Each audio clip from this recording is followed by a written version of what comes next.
ఒక kidney failure వచ్చినప్పుడు transplant అంటే కాస్ట్లీ, అది రాంగ్ స్టేట్మెంట్ అవుతుంది. ట్రాన్స్ప్లాంట్ అంటే కాస్ట్లీ అంటే మీరు ఒకసారి పెడుతున్నారు అది మనీ. బట్ ఏంటంటే లాంగ్ టర్మ్ డయాలసిస్లో ఉండటం కానీ, డయాలసిస్లో 2 రకాలు, హిమోడయాలసిస్, పెరిటోనల్ డయాలసిస్. ఆ 2 కూడా మీరు లాంగ్ టర్మ్ కాస్ట్లు చూసుకుంటే అవి చాలా ఎక్కువ. ట్రాన్స్ప్లాంటే చీప్ అవుతుంది.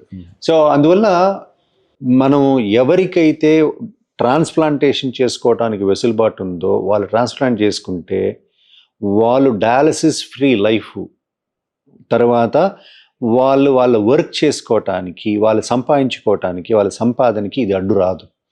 సో అందువల్ల ఎక్కువ శాతం మందిని మనం ట్రాన్స్ప్లాంట్ వైపే ప్రోత్సహించాలి.